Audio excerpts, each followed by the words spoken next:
everyone knows that perfumes could be pretty expensive. Sometimes they can be cheap, $30, $20. Other times they could be hundreds of dollars, especially the perfumes from designer brands. So the trick is that the ones from designer brands tend to be the best. So you're kind of trapped into a whole money pit with those decisions. But how do you know if certain, these expensive perfumes, how could you know if they're worth your money? So I have samples mainly because, the whole bottles are pretty expensive. And the samples allow me to, know whether or not these perfumes are worth the money. I'll start with the classic one everyone knows, Chanel No. 5. So there's a reason why this perfume has been around for more than 100 years. Chanel No. 5 came out originally in 1921, so it's more than 100 years ago, and it's still one of the most popular and most well-known perfumes today. And the reason for that is that first of all, it's a classic fragrance. Second, the company, Chanel keeps marketing it to be relevant. Third reason, it smells good.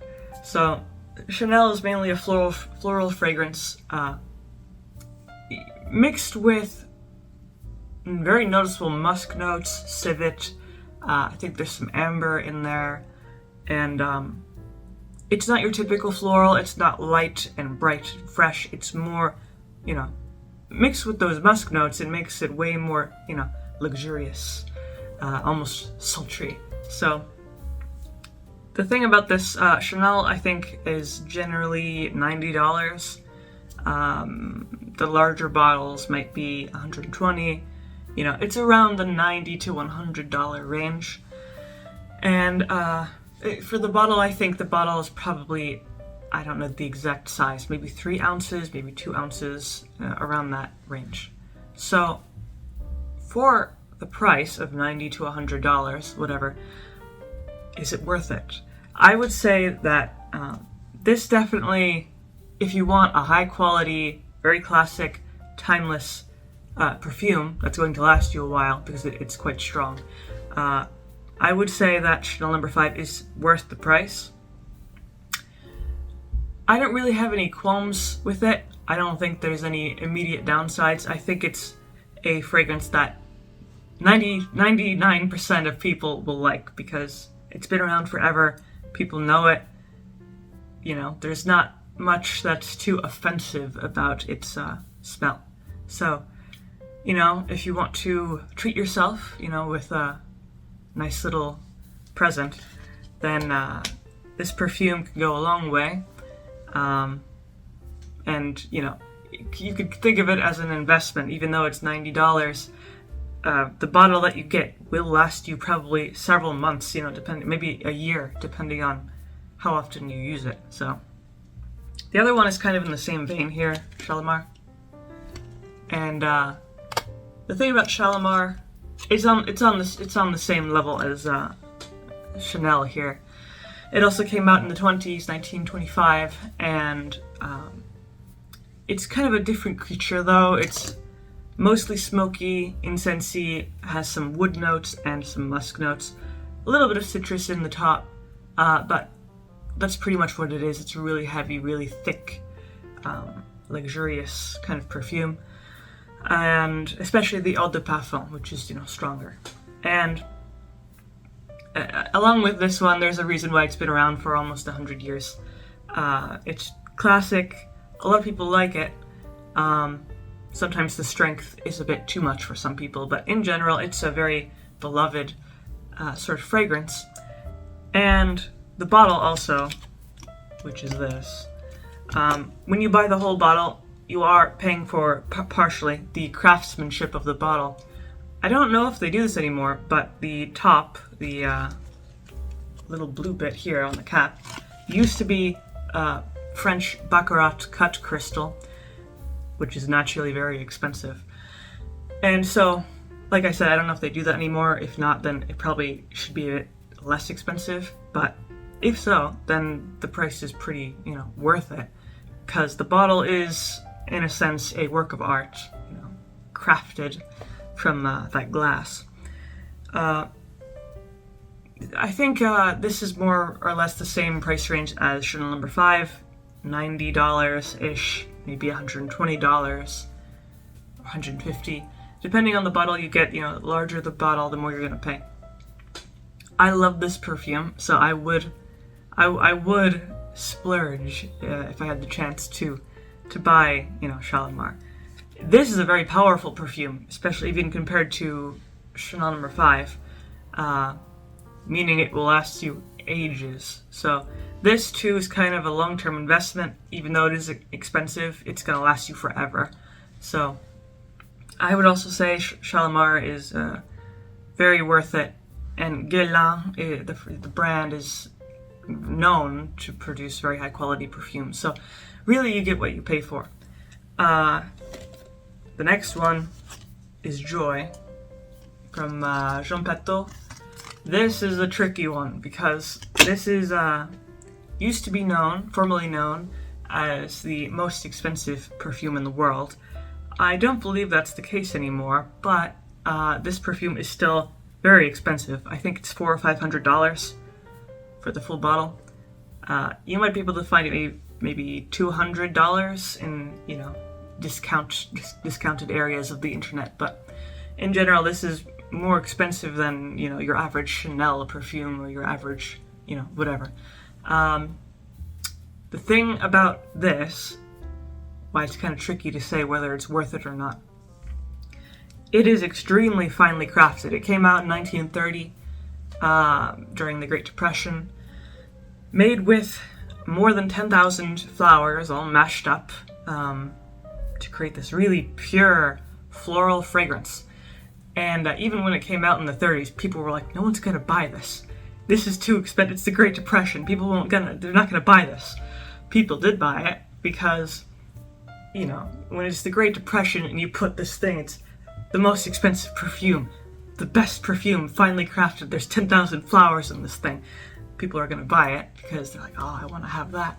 So it's kind of less so today because, there are so many different perfumes these days, but especially floral perfumes. But the thing about this is that it has an interesting story. It's still a really pure floral fragrance, that fine craftsmanship. The thing is that, if you don't have $500, you're kind of out of luck with this thing. So, it's really, really up to the person, if you want to, because it is a really nice fragrance. You get those kind of cold florals, refreshing, and then it's contrasted by these really rich kind of cedar or oak notes.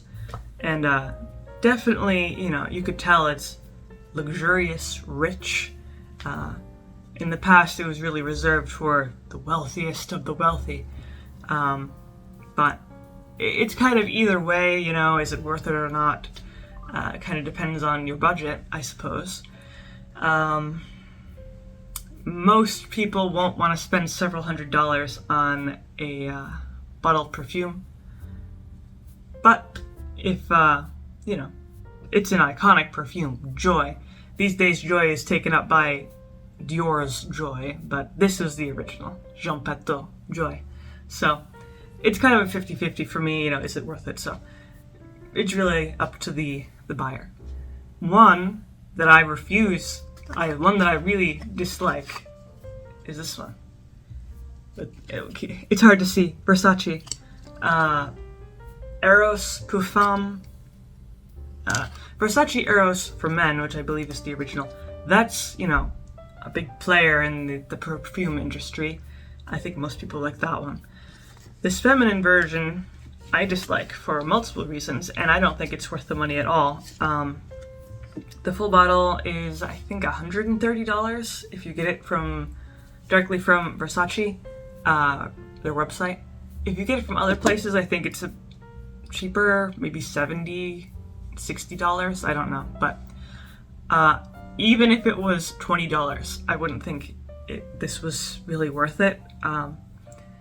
Main reason, it's a very, very bland fragrance. It's very one note. I just don't care for it.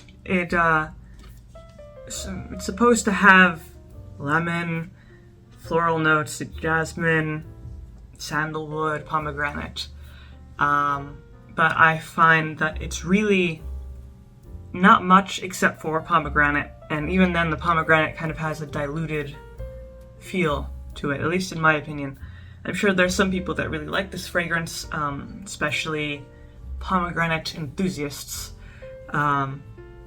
But it's just a really surprisingly weak fragrance, and it's an eau de parfum, which those, it should be stronger, but it's not. And it's very plain. There's not much to it. Definitely not worth $130. So that's really the one that I would say don't get that if your hard-earned money should probably be spent elsewhere. So, unless you really like pomegranate, other than that. So, last one here is Voyage Dames in here. So, this one I also have kind of mixed feelings about. This is a really good fragrance. It's unisex, eau de toilette. It is a very fresh, citrusy, kind of fresh linen perfume. And it's really, if you want to freshen up, this is a good perfume to use. If you want something light, if it's a hot day out, you want something light, this is a good option. But the main qualm that I have about it is that it's not very strong. You put it on and it kind of dissipates pretty quickly. I believe this is around $90, maybe $100 in that range. For an average sized bottle. The fact, because the smell is very good, very nice, bright, but the lack of longevity is really a wrench in the gears for this one. Because you don't want to buy something so expensive that disappears as soon as you put it on. You'd have to drench yourself in this for it to be worth it. And then, you're not really getting your money's worth. So, unless you get a really good deal on it, you find it for a cheaper price somewhere. I wouldn't say it's necessarily worth the $90 to $100 or even more, depending on where you buy it. It's an eau de toilette, so it's kind of expected that it won't last very long, but if you really, really like the Hermès brand and you like light, refreshing perfumes and you have the money to spend, then go ahead, you can enjoy this perfume. But it won't last very long. That's the main downside about it. So, those are what I have on my list here of, expensive perfumes. So if you have any opinions about them or any other, expensive perfumes and whether they're worth it or not, you can leave those down in the comments below. If you liked the video, leave a like, maybe subscribe, and I make videos throughout the week, so stick around for those.